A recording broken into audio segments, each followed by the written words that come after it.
Good evening and salutations, my GH fans. For the last minute and a half, I've been sitting there racking my brain, trying to come up with how I'm going to explain this episode.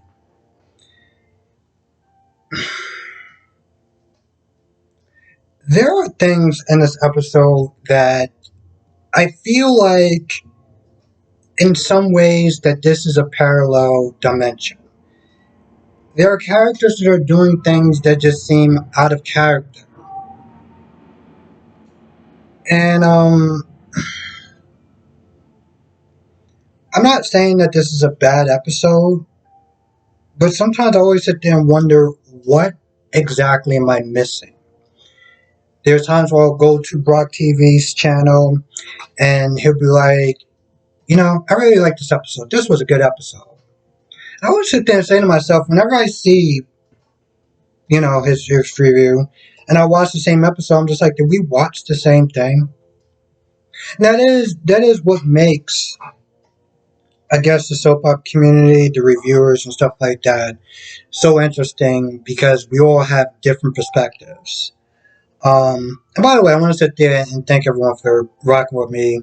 Um, seeing how there's so many different people, and I do notice, a lot of the profiles on other people's channels when I'm on there, and I appreciate, still watch my videos and watch my channel and just supporting. So I really appreciate that. Okay, so let's talk about Chase. I, it took me a good 30 seconds to get over whatever that cringeworthy scene was with the chick that seemed hella desperate. I mean, so desperate that I smelt it through my damn TV. I know it was supposed to serve some sort of purpose about Chase, being spoken for with Brooklyn, but I'm like, I really have to sit there and watch a good 40 seconds of that, because that was just really difficult to watch. I mean, desperation on anybody does not look good. I don't give a damn how attractive you are. Now, we get the gang together, Finn and Gregory. I don't understand how, when Chase calls out Brooklyn for her selfish behavior, after he tells both of them, you know, Brooklyn only wanted to help me so that way she can sit there and get back her songs for Link. So that way she can get back revenge. So she can get revenge on Link. Okay? That he literally said she used me to solve her Link problem. That I always sit there and help her out, and I'm always the one that's not there paying the price. You would think people as smart as those two would be like, you're right. You really shouldn't be rocking with her. You should be messing with her anymore. She's she's, well, not dangerous. Well, she can be dangerous. Well, you shouldn't be around her, you know? Your career is practically in a toilet because of her, and you just confirming what we already know, what we've been seeing so far. See, in a normal universe, that's how that conversation would have went, and I would have been like, I'm glad that these two fine older men that are smart would help Chase to see the light. That's not what happened at all. That's not what happened. What happened was Gregory being like, well, this will help you out too, though, right, son? Okay.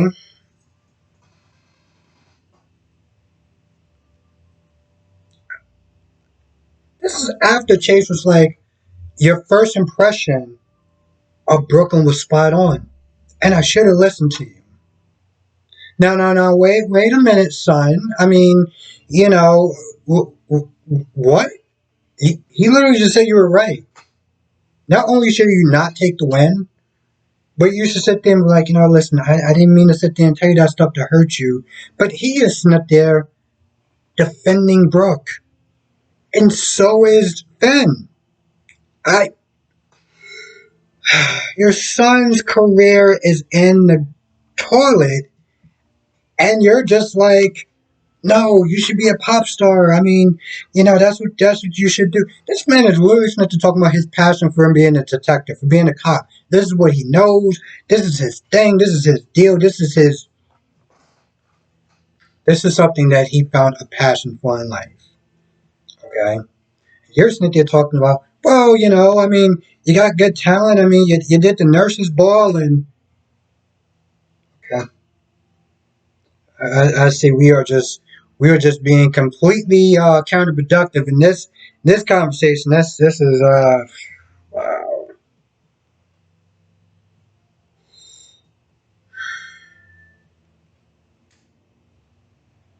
Now, at some point, Brooklyn does come over, but she stops, gets a call from Chase, and Chase is like, we got to sit there and talk. And Brooklyn's like, yeah, I was thinking the same thing. I'm like, Brooklyn, how old are you? Why don't you just sit there and say, I'm here? Now, Brooklyn was talking to Ned, and Ned was like, I can tell you something off with you, something wrong with you, what's going on. And, the way that Brooklyn was sitting there talking about her plan with Chase and everything like that, how she seemed like she was upset that she didn't realize what she did, which was messed up. Using Chase for her own ends. Okay, she was like, well, we're over and we're done, and it's like you don't see anything what you did as a problem, right? Now Ned did say something along the lines of, at the end of the day, this is after they both look at the viral hit of Chase and his singing and everything like that Leo put online, and Ned was like, at the very least, you should have told him the plan and not make it seem like this is something you were trying to do for him. Let him in on the plan and let him decide if he wants to sit there and join. And just be honest about it. She wants her songs back. She wants to get paid back. Cool, whatever. But let him in on it. Don't make it seem like you're trying to do it to help him out. When in reality, this is something that you want to do. Now, if she would have came out and said, listen, I'm be honest, I want to still take down Link. But I want to help you sit there and try to get some money in the process. And at least until, you get your review thing going. If she would have said that, I'd been like, okay, cool. I can rock behind that. Now, I know that, there was some people in the comment section, I think maybe a couple months ago, whatever,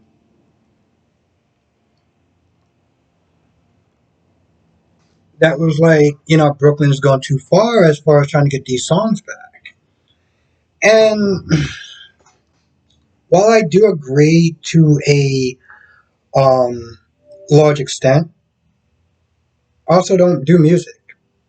I feel like this is one of those things because he keeps sitting there talking about, my songs this, my songs that, they mean so much to me and I want my songs back. And while I can sit there and say that I don't really fully grasp like why she's so hell bent on, doing anything that it takes to get her songs back, I'm not a songwriter. I'm not into the music world. So I would not understand. Like you know what I'm saying? Like I wouldn't understand that passion. And maybe it's different. I can sit there and look at, even me doing YouTube and having a couple of my videos that I've done be under somebody else's control. And while I would be upset about that, I feel like at the same time I could just make something else. I mean, she's a songwriter, and yeah, it sucks because those songs are personal to her, but she's a songwriter. You know, it's not like she's never going to sit there and make anything new ever again. She just can't use those songs. It sucks, but you don't have to deal with it anymore. I mean, when you really think about it, in reality, you got from under him. You don't have to deal with him anymore. You're not contracted to him. So anything new that she does, he doesn't have any say so. So I guess in a lot of ways, I do kind of go back to what everyone else is saying is, and it's like, well, why are you so angry about those songs? I mean, it sucks, but you have other things that you can do. So why don't you focus on that instead of trashing your life and, well, taking down Chase along with you? Oh, and then there's a scene with Gregory and Alexis because, well, let's be honest, that's going to be her new beau, and I guess they're doing something with them as far as a chemistry test or something. I don't know. I honestly tell you the truth. A lot of people saw their first encounter as a chemistry test, and I just saw it as kind of a headache. I mean, this man is not there whining about something that she printed. And instead of her being like, okay, well, you don't like it, whatever, and that's the end of that, she wants to sit there and try to justify and explain her reasons of why she writes or why, she does what she does as far as um, her magazine goes, or her newspaper goes, which is ridiculous. It is absolutely ridiculous. That's like if I saw somebody in real life, and from time to time, I will do like reviews on different predator catchers. And if somebody walked up to me and was like, listen, I just don't think you really understand. And, a lot of your stuff just seems kind of half baked and kind of stupid and arrogant and this, that, and the third. I'd be like, okay, all right. I mean, like, I'm still going to do it. I mean, why am I going to let your opinion affect what I do? Like, when it comes to those type of videos, I do get a certain amount of hate, but it's not going to stop me from what I'm doing. So I don't even understand why Alexa's like, well, I challenge you to sit there and write something, and if you didn't sit there and challenge, like, why does it matter? Why are we going through this for? This seems so unnecessary. Um, Now, there was another conversation with Laura and Anna. In the beginning, Alexis was there, and I think they were sitting there talking about the campaign to do a recount. I don't even know how that's going. I feel like they kind of put a kibosh on that storyline, and they only did it because of Laura being on there for like a couple of centuries or whatever, and I guess they were trying to make that episode more meaningful. I mean, listen, it was meaningful for the people who like Laura and who enjoyed that episode. It clearly was not me. But after they do that, they start talking about relationships, and apparently it was allergic to Alexis. So Alexis was like, "Hey, I'm gonna go read my book, be by myself, and single life, yay!" So she headed out, and Laura's not there talking about Valentine, and Laura's not there trying to, I guess, get some sense into her because Anna is feeling Anna wants to be with Valentine, but I don't know, I keep adjusting myself. I want to one day when I actually start getting some money from YouTube, I'm gonna get a different chair. But yeah, she wants to be with him, but at the same time, it's like she feels that he's keeping something. So it's like she can't really go with him all the way because she feels like between Victor and there's a part of him that's like not being honest with her. And Laura's like, yo, listen, that's a bad flag. You might want to just kind of like just wash your hands and whatever. Why do you still want to be with him? Knowing that he's could be very sus at times. But it seemed like everything that Laura Smith is saying was just falling on deaf ears because Anna was like, no, it's cool. I'm going to sit there and be careful. Don't worry about it. I got this. I got this horse. Okay. All right. Sure.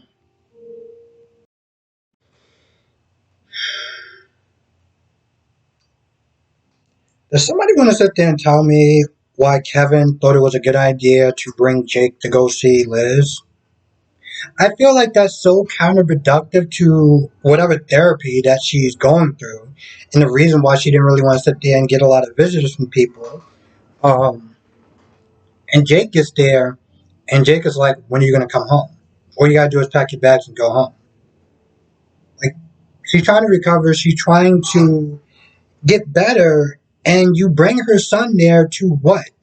Add more pressure? I don't understand. What was the point of that? Like that literally made zero sense.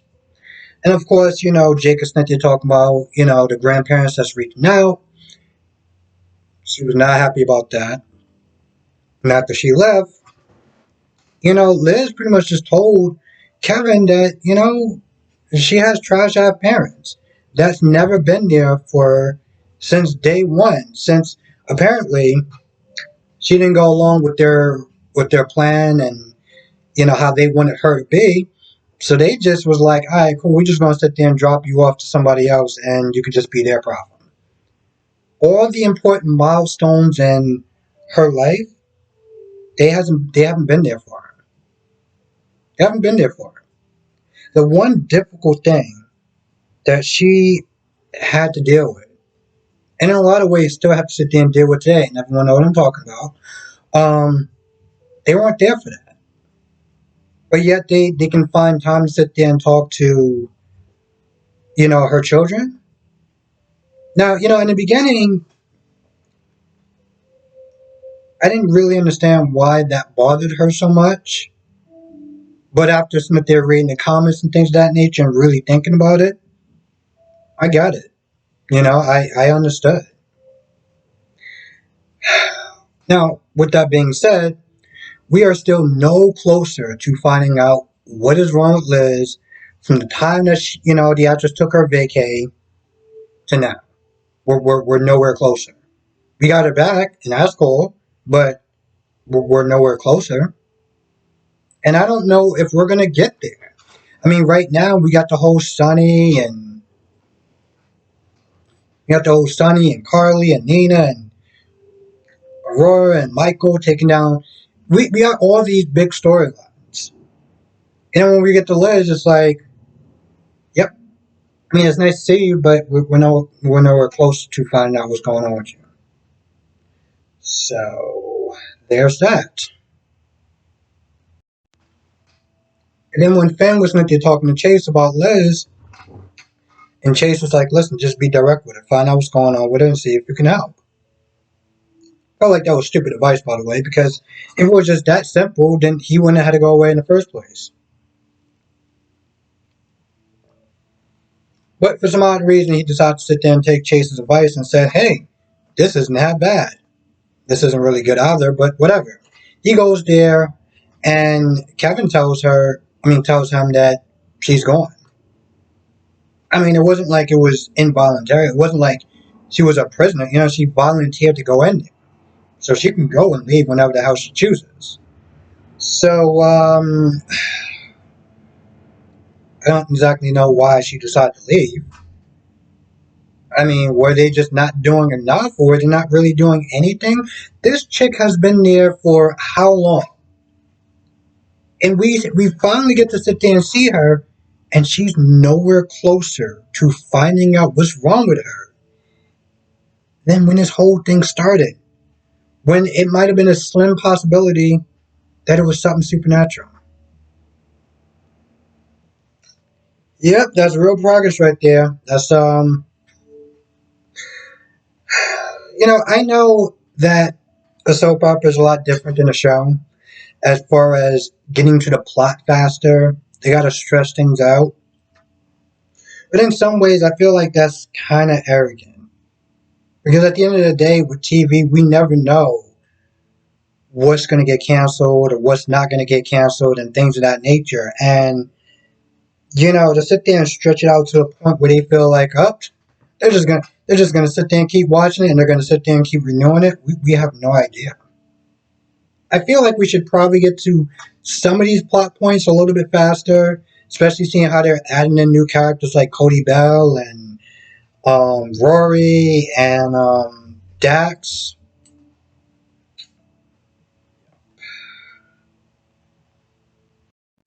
Speaking of that, I kind of forgot about the scene with Valentine and Victor, because here's the thing: I've been wondering why Valentine was working with Victor and being all shady and not telling Anna and things of that nature. But I guess in some weird way, it's like Victor kidnapped Charlotte and put her in a boarding school, and he can't see her. He can talk to her on the phone and text and things like that, but he can't see her, and that's the reason why he's going along with this plan. But when Victor says something along the lines of, listen, if you don't go along with the program, Charlotte's going to be disappointed. I'm like, I get your attempt to try to keep him under control, but whenever somebody talks about somebody else's child in a way that the parent does not like, you're going to see a completely different side of that said parent. And he made it very clear, if you ever do that again, well, he's done so. Okay, he's done so. He's finished. Um, yeah. So at least we know now a little bit why um, Valentine's working with Victor, and also Victor found out through Valentine that Laura's planning on getting him deported, and she got contacts and she can make it happen, and it'd be kind of a shame because Victor has been. But that's like the volume on the TV will just jump. But I mean, it would be kind of a shame if Victor gets deported, which I doubt he's going to get deported because, well, he's an interesting character and he's kind of stirring the pot, and this is kind of what this story needs. So I doubt, her little deportation plan is actually going to go into effect. Anyway, I feel like that's about it. So yeah, with that being said, I'm going to go. I want to thank you for watching. Be safe. Let me know your thoughts on the comment section below, and I'll see you in the next video.